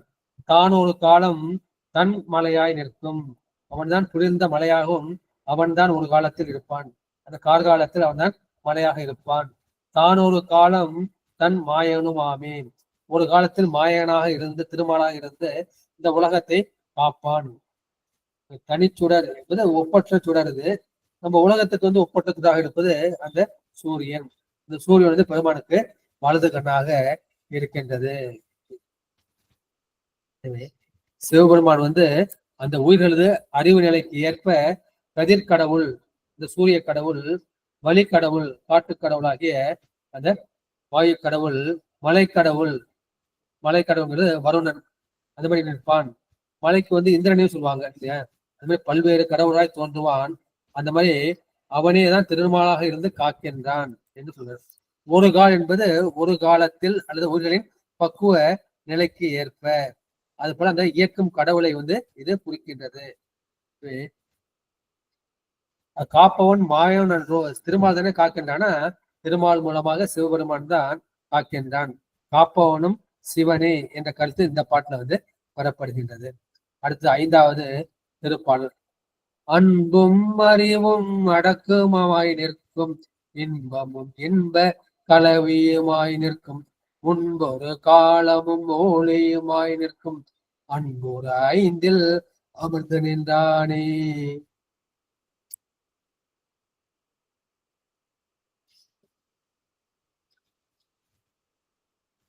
பெருமான் எங்க இருக்கின்றார்? அந்த 36 தத்துவங்கள்ல பஞ்சபூதங்கள்லயும் அவர் இருக்கின்றார். அந்த பஞ்சபூதங்களில் அன்புடன் எழுந்தருளிக்கூடிய அந்த சிவபெருமான் அறிவும் அடக்கமாக இருப்பான். அவன் அன்பு, அறிவு, அடக்கமாக இருக்கின்றான். அவன் இன்பமும் இன்ப கலவையுமாய் நிற்கும். நமக்கு ஏற்படக்கூடிய இந்த இன்பம், அந்த இன்பத்தை விளைக்கக்கூடிய அந்த புணர்ச்சி ஆக எல்லாமாக அவன் இருப்பான். முன்புறு காலமும் ஊழியுமாய் நிற்கும். முன்புறு காலம் என்பது தோற்ற காலம், படைப்பு காலம். ஊழி என்பது இறுதி காலம். தோற்ற காலமாகவும் இறுதி காலமாகிய ஊழியுமாகவும் அவன் இருக்கின்றான். அவன் எங்கே இருக்கின்றான்? அன்புற 5ல் அமர்ந்து நின்றானே. அன்புடன் இந்த 5 பூதங்களாலான இந்த உடம்பில் அவன் அமர்ந்து இருக்கின்றான். அவன்தான் அன்பு முதலாகிய அந்த உயிருக்கு குணம் எது? இந்த அன்புதான்.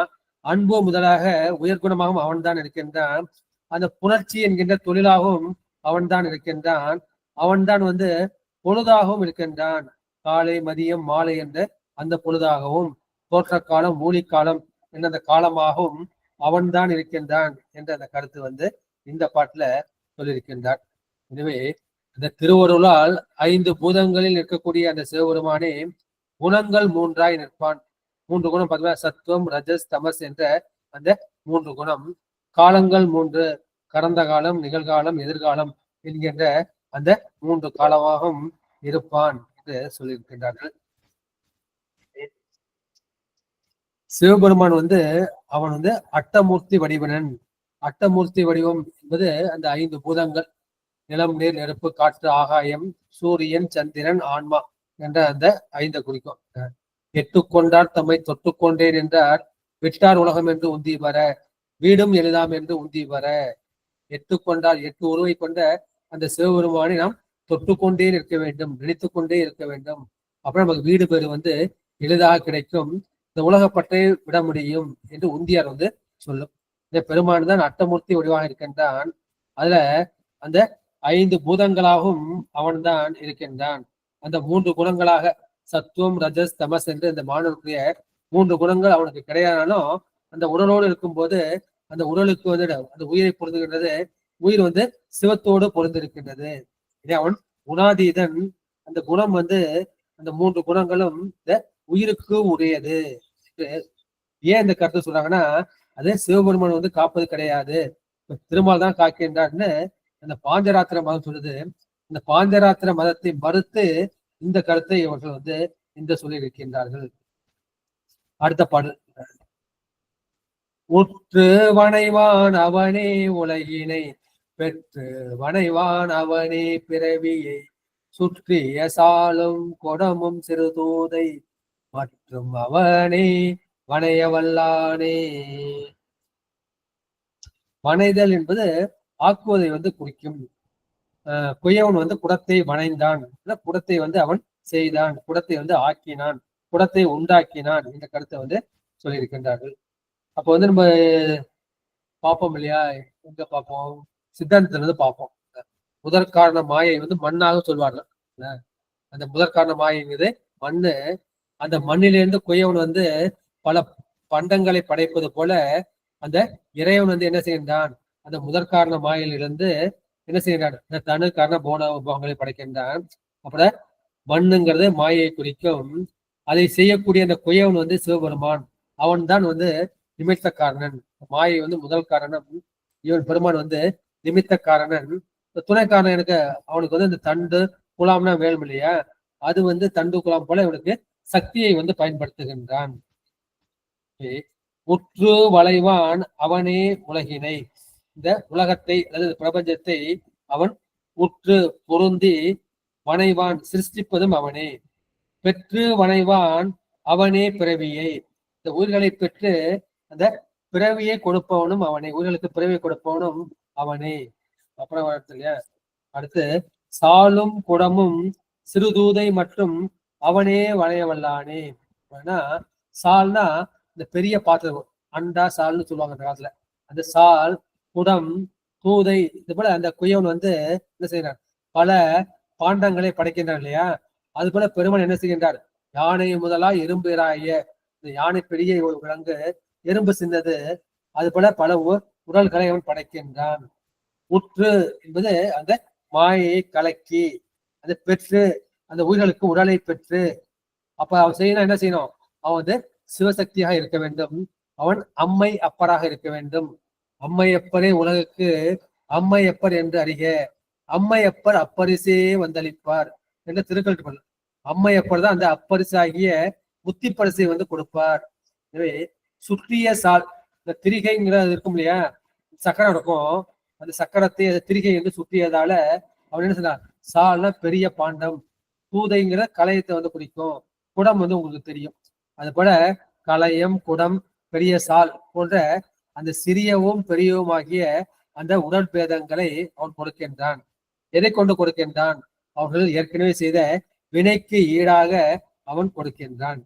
எனவே சிவபெருமான் இந்த உலக உயிர்களை அவற்றுக்கு அம்மை அப்பவனாக இருந்து படைப்பவனும் அவன்தான், அவற்றை தன் மக்களாக குழந்தைகளாக கொண்டு காப்பவனும் அவன்தான்.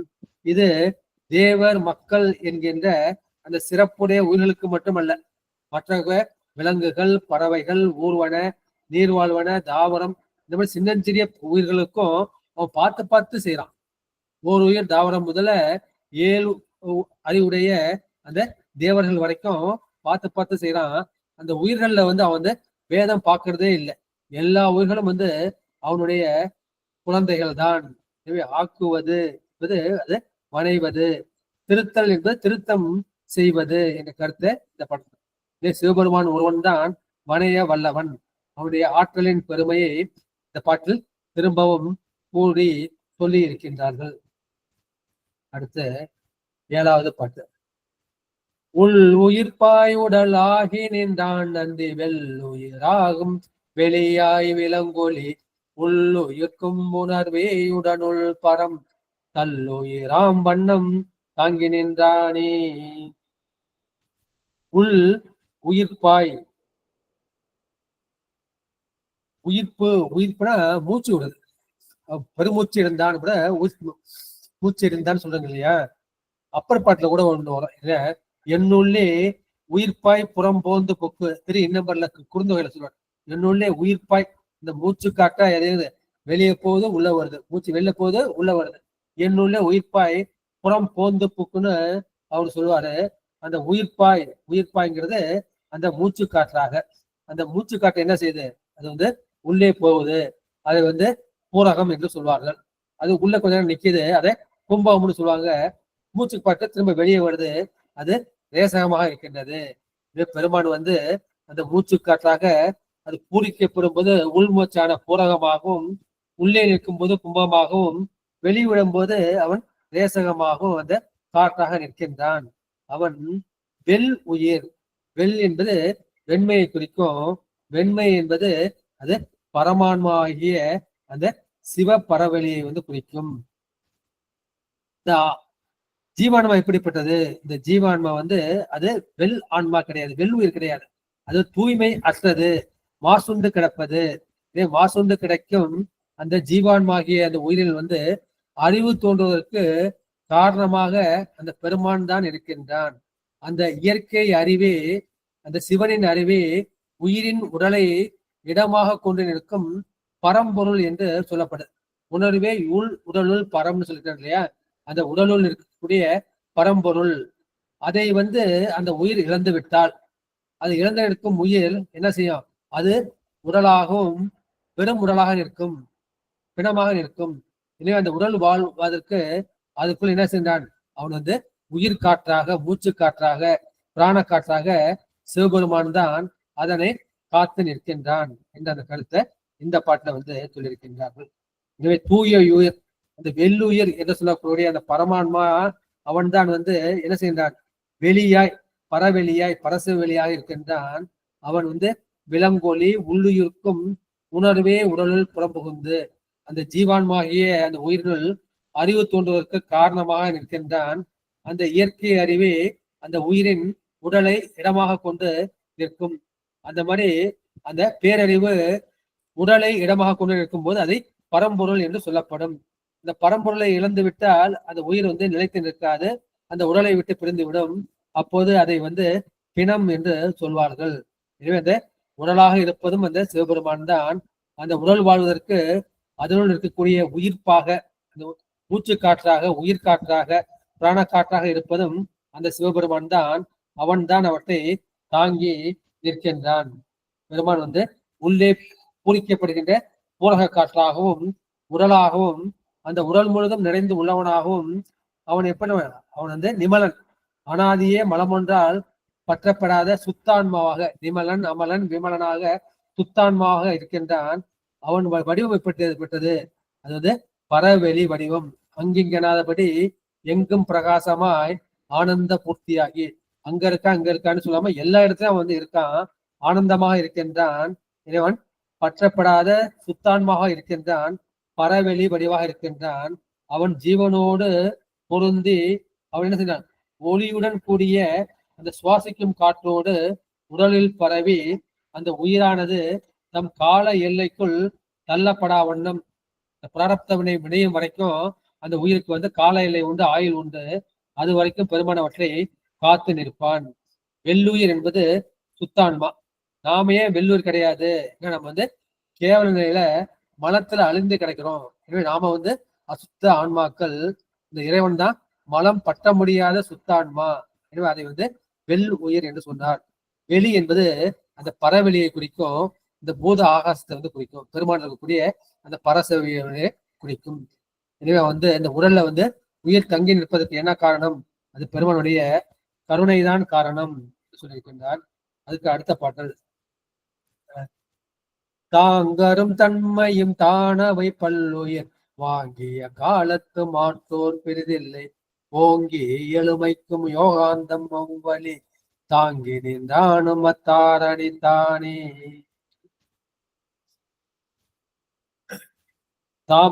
அந்த மாதிரி பெருமான் வந்து எல்லாத்தையும் தாங்கி நிற்கின்றான் இல்லையா, இந்த எல்லா உயிர்களையும் எல்லா உலகங்களையும் தாங்கி நிற்கின்ற அந்த அரிய தன்மையும் பல்லுயிர் வாங்கிய தன்மையும், இந்த பல உயிர்களையும் அவன் வந்து என்ன செய்ய சங்கரிக்கின்றான் இல்லையா, அந்த மகா சங்கார காலத்தை அவர்களை ஒரு சேர சங்காரிக்கின்ற அந்த மகா சங்கார காலத்து மற்றோர் பிடிதில்லை, அந்த சிவபெருமானை தவிர்த்து வேறு யாருமே எஞ்சி நிற்க மாட்டார்கள்.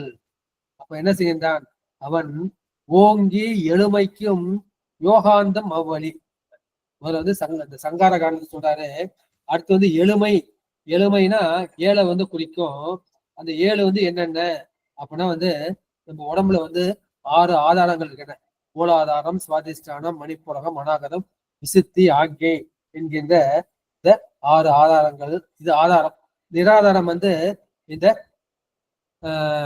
சகசிராரம் என்கின்ற அந்த உச்சி, அப்புறம் துவாதசாந்தம் என்கின்ற அந்த தலம். அந்த ரெண்டும் வந்து நிராதாரம்.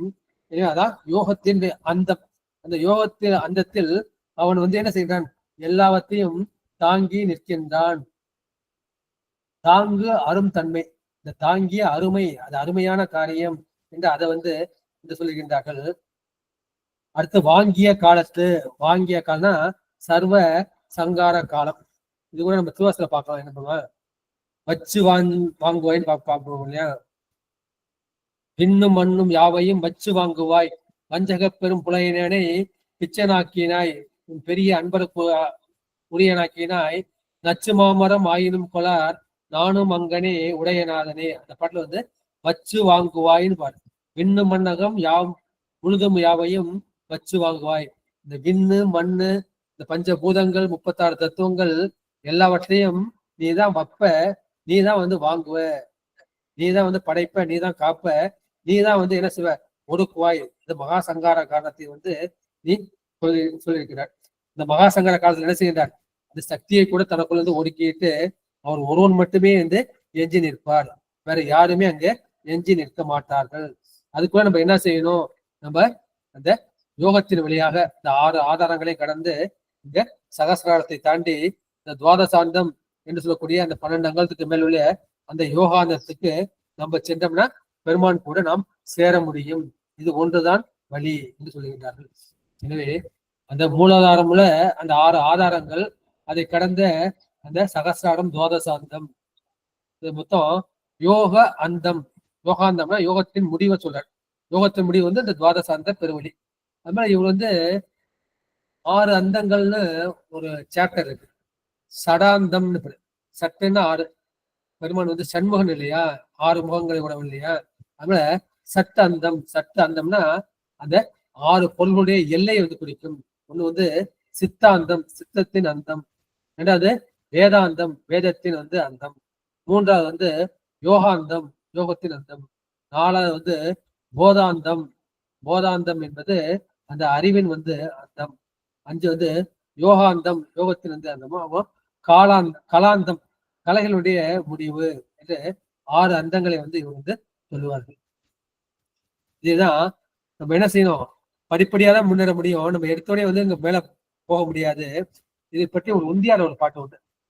ஆதாரத்தாலே நிராதாரத்து சென்று நிமலனை கும்பிடு என்று உந்தி பெற. மூலாதாரம், சுவாதிஷ்டானம், மணிப்புரகம், அநாகதம், விசுத்தி, ஆக்கைன்னு ஒவ்வொரு சக்கரமா போயிட்டு மூலாதாரத்துல கணபதி வழிபட்டு, சுவாசத்துல பிரம்மனை வழிபட்டு, மணிப்புரகத்துல திருமாலை வழிபட்டு, இங்க அநாகத்துல ருத்ரை வழிபட்டு, இங்க விசுத்தியில வந்து மகேஸ்வரன் வழிபட்டு, இங்க ஆக்கியில வந்து சதாசிவனை வழிபட்டு, அப்புறம்தான் நீ வந்து இங்க போகணும். படிப்படியா அந்த ஆதாரத்தாலே நிராதாரத்தை சென்று உந்தி பெறன்னு அந்த பாட்டு வந்து சொல்லுவார். அடுத்து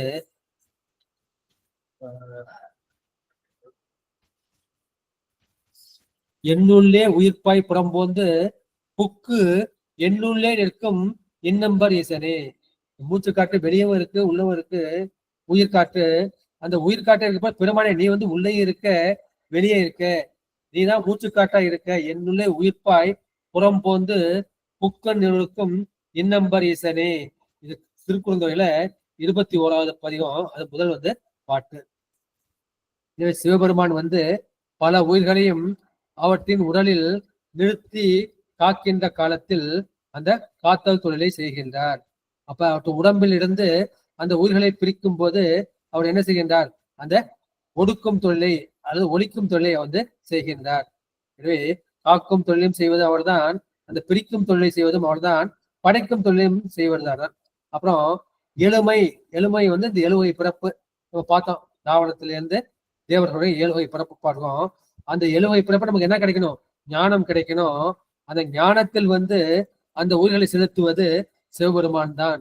இந்த 5 தொழிலை செய்வது எதற்காக? பெருமானவருக்கு ஞானத்தை கொடுத்து தன் அடியை எட்டச் செய்ய வேண்டும் என்ற கருத்திற்காக தான் என்ற பாட்டை வந்து இந்த பாட்டுல சொல்லியிருக்கின்றார்கள். அடுத்த நிறைவு பாடல். அணுகினும் சேயவன் அங்கியில் கோடி அணுகினும் ஞான கொழுந்தொன்றும் நல்கும் பணுகினும் பார்மிசை பல்லுயிராகி தணுகினும் மண்ணுடல் அண்ணல் செய்வானே. அணுகினும் பெருமானை வந்து எப்படி போகலாம்? நமக்கு அறிவு 3 அறிவு இருக்கு. பாச அறிவு, பசு அறிவு, பதி அறிவு. நம்ம என்ன பண்றோம்? நம்ம பெரும்பாலும் பாச கருவிகளை பயன்படுத்துகின்றோம், விஞ்ஞான கருவிகளை பயன்படுத்துகின்றோம். 2வது நம்முடைய ஆன்ம அறிவை வந்து பயன்படுத்துகின்றோம். அணுகினும் நம்ம வந்து ஆன்ம போதத்தால் ஆன்ம அறிவால் பெருமானை அணுகினும் அந்த அணுகுவார் அணுகினாலும் அவன் சேயவன். ஆன்ம அறிவுடன் அணுகினா என்ன பண்ணுவான்? பெருமான் வந்து எட்டி போயிடுவான். அவனுக்கு தூரத்தில் உள்ளவனாக அவன் இருப்பான். அவன் அங்கியில் கூடி அவன் அந்த சிவன் என்ன இருக்கிறான்? அவன் தீயினல் சேர்ந்து நீங்க வந்து வேள்வி செய்றீங்க. வேள்வி எது? அந்த தீயின் மூலமா செய்கின்றார்கள். அந்த அங்கி கூட்டி நீங்க வேள்வியை செய்தாலும் அதன் மூலமாக நினைக்கிறானும் என்ன செய்கின்றான்? பெருமான் வந்து உங்களுக்கு ஞான கொழுந்தொன்று அந்த ஒப்பற்ற சிவஞானத்தை கொடுத்துதான் உங்களை தன் திருவடிக்கு சேர்ப்பான். ஞான கொழுந்தொன்று நல்கும். நீங்க எதை செஞ்சாலும் சரி, இந்த திருமந்திரம் கேட்டாலும் சரி, முற்றோதல் பண்ணாலும் சரி, தத்துவ விசாரணை பண்ணாலும் சரி, சரியை யோகம் செஞ்சாலும் சரி, பெருமான் வந்து ஞானத்தை கொடுத்துதான் அவன் உங்களை ஆட்கொள்வான். பணியினும் பார்மிசை பல் உயிராகி பெருமானுக்கு நீங்கள் பணி செய்தாலும் சரி, சரியை யோகம் செஞ்சாலும் சரி, இந்த கோயில் வழிபாட்டுக்கு நீங்க அந்த பணிகளை செய்தாலும் சரி, இந்த பணியினும் பார்மிசை இந்த உலகத்தில் பல உயிர்களாக இருப்பதும் தனியினும் பெருமானை வந்து திருவடிக்கு பணிந்து வணங்கினாலும் மண்ணுடல் அண்ணல் செய்வானே. இந்த உயிர் வந்து ஒரு 60 வருஷம் 70 வருஷம் 100 வருஷம் நிலைச்சிட்டீங்கன்னா அந்த நிலை பேருடைய உடலை வந்து அண்ணலாகிய சிவபெருமான் தான் செய்வான். அதை தன் அருள் துணைவால் செய்வான். பெருமான் நம்ம என்ன செய்யணும்? நம்ம வந்து ஆன்ம போதத்தால் செய்வது. ஆன்ம போதனா ஆணவத்தோடு நான் செய்கிறேன், நான் திருமந்திரத்துக்கு வந்து நான் உரை செய்கின்றேன் என்கின்ற அந்த ஆணவத்தோடு அந்த ஆன்ம போதத்தோடு போனோம்னா பெருமான் வந்து என்ன பண்ணுவான்? அவன் ஓட்டமா ஓடி போயிடுவான். அவன் சேயவன், அவன் தூரத்துக்கு போயிடுவான். புறத்தார்க்கு சேயவன் தன் பூங்கார்கள் பக்கம் இல்லையா? அது மாதிரி போறவங்களுக்கு அவன் வந்து சேயவனாக இருப்பான். அது அங்கியில் கூடி நினைக்கணும்.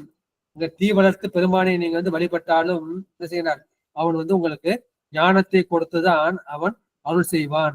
அந்த தீ எதை குறிக்கும்? தீ வந்து அந்த ஒளி வந்து இருளை போக்கும். எனவே இந்த ஞானத்தை வந்து அஞ்ஞான ஆணவ மலத்தை வந்து நீக்கும். அந்த ஞான ஒளி போலும் அந்த இறைவனை அணுகினால் என்ன செய்யும்? உங்களுக்கு சிவஞானம் வெளிப்படும். அந்த சிவஞானத்திற்கு தந்த குருவை நீங்க என்ன செய்யணும்? பணிதல், விழுந்து வணங்க வேண்டும். தனிதல்னா தன்முனைப்பு, நான் என்கிற தன்முனைப்பு அற்று பெருமானை வந்து வணங்க வேண்டும் என்று சொல்கின்றார்கள். இது வந்து இந்த 10 பாடல்களை சொல்லி இன்றைய திருமந்திர சிந்தனை நிறைவு செய்து அடுத்த வாரம் சங்காரம் என்ற தலைப்பில் சிந்திக்கலாம் என்று சொல்லி இந்த உரையை நிறைவு செய்கின்றேன். நன்றி, வணக்கம். சிவாய நம. திருச்சிற்றம்பலம். ஆறிரு தளந்தோள் வாழ்க, அறுமுகம் வாழ்க, வெற்பை ஒரு தனிவேல் வாழ்க, புக்குடம் வாழ்க, செவ்வேல் ஏறிய மங்கை வாழ்க, யானை தன் அணங்கு வாழ்க, மாறிலா வள்ளி வாழ்க, வாழ்க சீரடியார் எல்லாம், வாழ்க சீரடியார் எல்லாம் என்ற சீரடியார்கள் பொற்பாதங்களை வணங்கி நிறைவு செய்கின்றேன். நன்றி, வணக்கம். சிவாய நம. திருச்சிற்றம்பலம். தில்லையம்பலம். சிற்சேபேசா சிவசிதம்பரம். சிவசுப்பிரமணியோம் சிவசுப்பிரமணியோம் சிவசுப்பிரமணியம். அடியார் மக்கள் தங்கள் கருத்துக்களை பதிவு செய்யலாம், ஐயங்களை கேட்கலாம்.